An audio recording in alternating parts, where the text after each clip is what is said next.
Poštovani prisutni, čest mi je da se obratam na 10. jubilejen summit na Makedonija 2025, organizacija koja je osnovana i vodena od uspešni makedonski iseljenici koji sakaат да и помогнат на својата прва татковина да стане силна и конкурентна економија.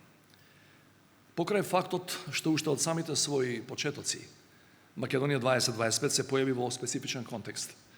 Глобалната финансиска криза, што го намали темпото на економски раст кај многу економии, тоа не ги поколеба во намерата да бидат генератор на амбициозни идеи за просперитет на државата и благосостојба на незините граѓани. Тимот на Македонија 2025 не крена раце од проектот, туку продолжи да бара начини како во македонското општество да ја гради културата на конкурентност и квалитетно образование во услови на демократски политички систем и владење на правото. Почитувани, оваа парадигма на препознавање на можности и во најголемите кризи денес ни е потребна повеќе отколку било кога порано. Република Северна Македонија се наоѓа во клучен период од незиниот развој. Минатогодишното членство во НАТО ја постави земјата во сосема нов геополитички контекст, а интеграцијата во Европската Унија ги насочува реформите во практично сите сектори. Тековната глобална рецесија предизвикана од пандемијата според својот интензитет и опфат ги надминува ефектите од финансиската и кредитна криза од 2008 година. Ова да ја наречам концентрација на кризи, како и на многу други места во светот, ги покажа нашите структурни и системски слабости. Ќе ја споменам само актуелната енергетска криза, што прави дополнителен притисок врз економијата, врз компаниите и врз граѓаните, затоа што сме високо енергетски зависни од увоз. Соочени со сево ова, ние имаме само една опција. Наместо да чекаме да завршат турбулентните случувања, треба со двојна енергија да работиме на преобмислување на постулатите на нашиот економски раст и развој. Во тој поглед не сме единствени.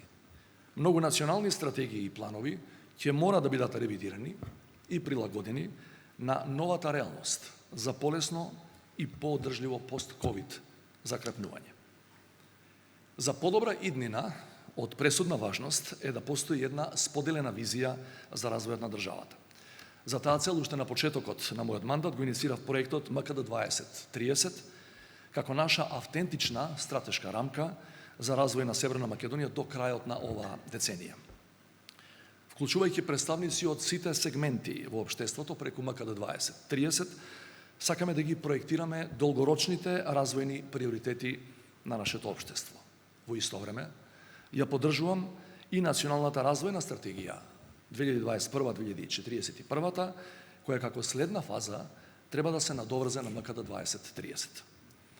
Во овој краток период што го имаме пред нас, мора да ги насочиме нашите заеднички напори кон клучната цел, а таа е да создадеме иднина за граѓаните, особено за младите тука во нашата земја.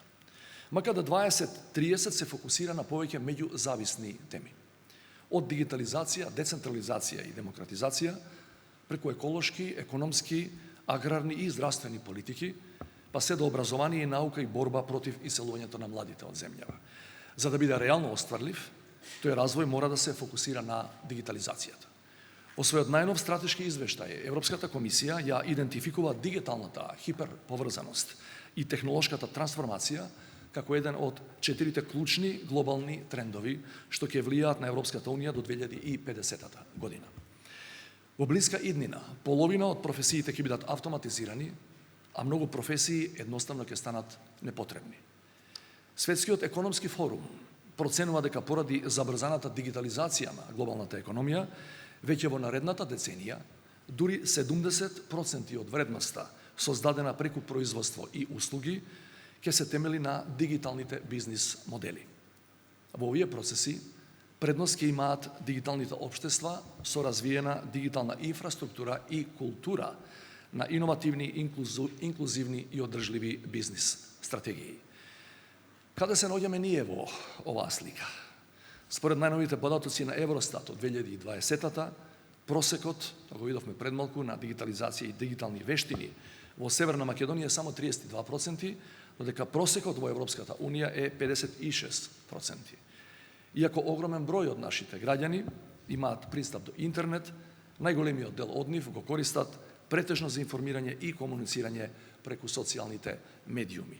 Неопходно е да ги насочиме нашите напори кон развивање на дигиталната писменост и вештини кај граѓаните, затоа што тие веќе станаа незаменлив критериум за рамноправно вклучување во глобалниот пазар на трудот.